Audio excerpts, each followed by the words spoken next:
Hello, everyone. Welcome to the Packer Universe podcast, a.k.a. the Pup List. We just watched the Green Bay Packers tie the Dallas Cowboys in Week 4 on Sunday Night Football. Ren, my blood pressure is still through the roof. I think we could probably take an hour on this first take, but we're not going to. It might spill over into next week, but wow, what a ride for the Packers. What a ride for us fans.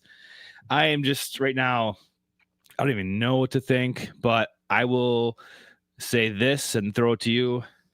In overtime, the Packers, when they were in the red zone trying to score, I was like, this isn't happening. They're not going to do it. I was worried. I was afraid. Before that, when the Cowboys were down in their red zone, I was like, they're getting in. They're doing it, you know? So that, I guess, epitomizes what I thought was happening with this game. The Packers didn't play up to their ability. The defense was gashed, bashed, and just emptied and gassed. The Cowboys could do whatever they wanted. So that last two drives by each team, I think, epitomized what each team was doing throughout the night. But Ren, we tied the Cowboys. I don't even know what to think about that. I feel like I've lost, but then I guess we didn't really gain anything. What are you feeling right now? Talk to me. We stayed up for that. Yeah. Well, it's better than a loss, right? I'm not sure, Tay. I'm really not sure. And we talked about it on, our regular episode this week, and I brought up Rich Bisaccia and the special teams Tay. And it's a special teams kick that gets blocked, that the momentum just goes shifts straight to the Cowboys. The balloon that the Packers had building all this momentum changed at that point in the game. I mean, really, honestly, I was feeling like this is going to be a blowout like it should be. Like the rest of probably NFL fandom thought, based on the way the Cowboys' past defenses played football all season. And once again, and yeah, you can point to a lot of things in this football game, but once again, special teams, every game, Tay, it seems like every game makes a monumental mistake that costs the Packers something. And you said last week, now you wouldn't do it in season. I'm not so sure, man.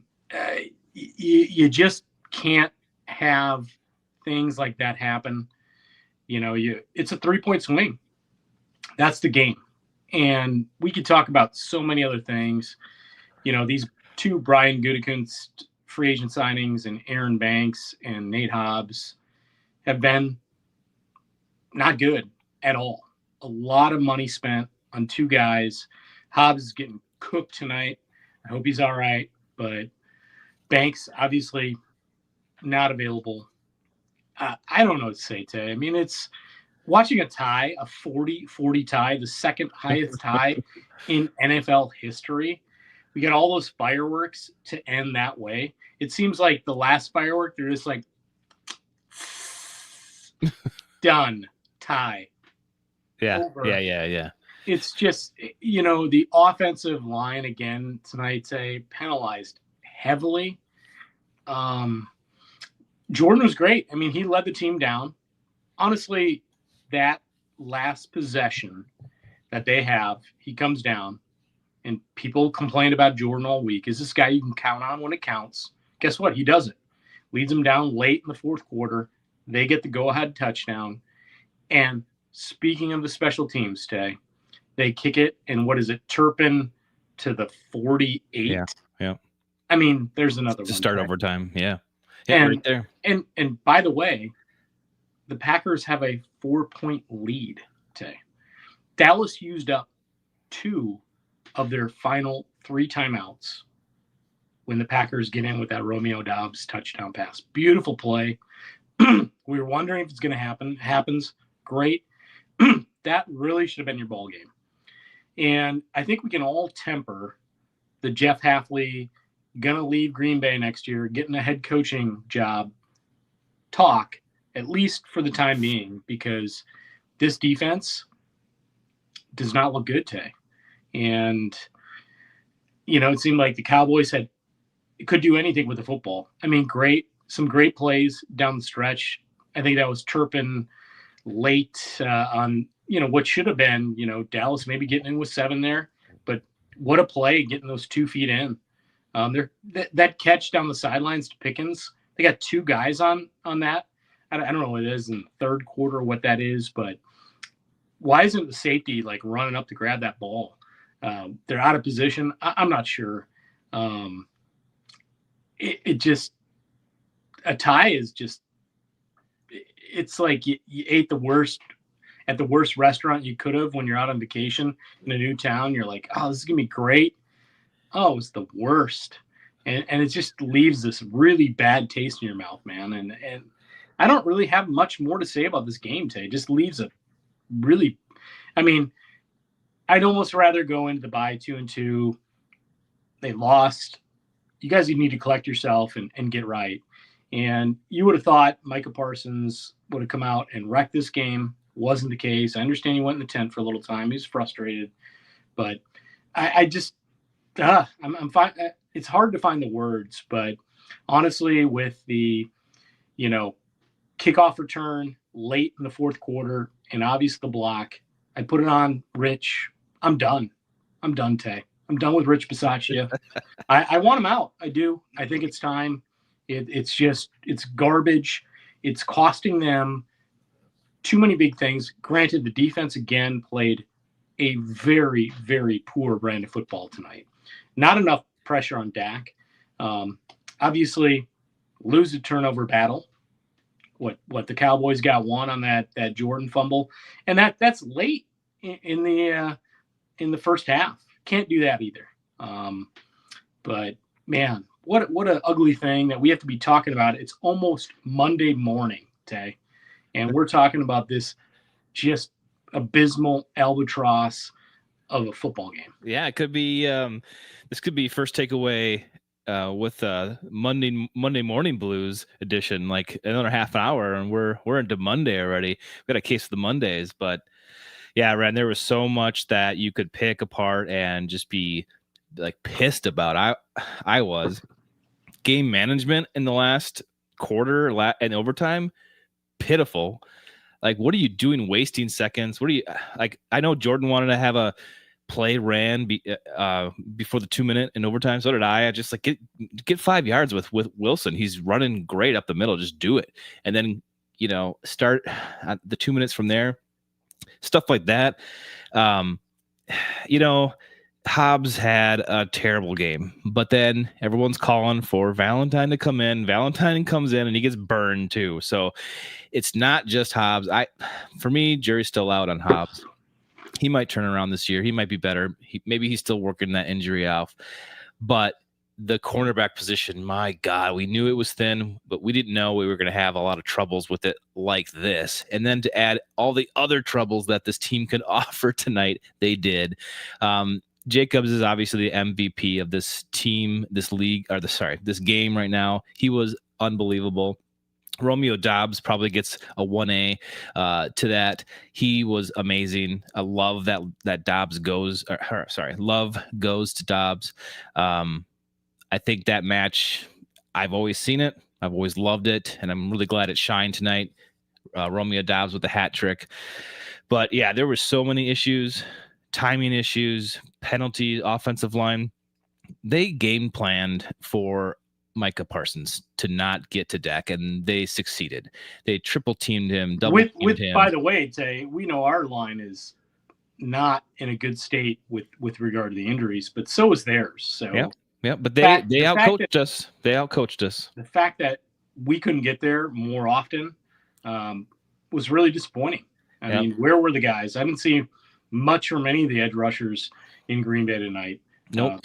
Dak had way too much time, and suddenly George Pickens is, he was terrible in Pittsburgh, and he hasn't been much since he got to Dallas, and suddenly tonight he's a god. I don't get it, man. All that talk about, the Micah Parsons effect. Well, we didn't really see that tonight. Yeah, I guess you could go back and pick that, but to the eye test in real time, it was like, okay, they're not getting to the quarterback. Dak, oh man, that one pass to what's his name on the sideline, that wasn't Turpin, that was was it Tolbert? Catching that shoestring one on the sideline, blatant holding against the Packers. Two Packers had hands on Dak. He still made the 50-yard pass. Unbelievable. So what about that one? Was it late in the fourth quarter when Dallas is going down and Dak throws a ball that should be short, should be intentional grounding? Nobody's around that one too. Nobody's around it, Tay. I mean, do they even get the opportunity then? I mean, it was just this game and the refereeing, and it was just it was abysmal. But again, it comes down to Packers special teams today. Defense was awful, and they need to recollect themselves and get after it. The Cowboys exposed the Packers a little bit for what you can do with regard to how to play call that defense. But yeah, I'd come out of the bye and Rich wouldn't be there, honestly. Yeah. I'm done. Well, that's a decision maybe they'll make during the bye. They got 2 weeks. We'll see. I just don't see it happening. I think the Packers are still conservative with that kind of stuff. I don't see any waves being made. They're going to come out and say all the coach speak they will tonight and this week and just talk about how they need to do better. And, no. I mean, that kicking game too, the place kicker, McManus, it seems so slow the last few weeks. Today especially, I'm like, they're not going to get another kickoff. It just seems so slow. I don't know if the Cowboys are pinning their ears back and knew something that the Packers thought that didn't, but man, that looks slow. That looks like that needs a lot of work. So I'm not, even that, 53 yard at the end. I wasn't even thinking that was going to work. So I honestly didn't have a ton of faith today based on how it's gone off. So we're looking at a tie tonight. We go into the bye week. I don't even know how I feel about it. We're going to discuss this more on Wednesday when we get together for our regularly scheduled podcast, Ren. But hopefully you're right. Hopefully they make some decisions about special teams or do something. We want to see something happen, but I personally doubt it. I guess one positive thing, Ren, that we can take away from tonight is via one of the comments here from YouTube. We've got Nathan Scott.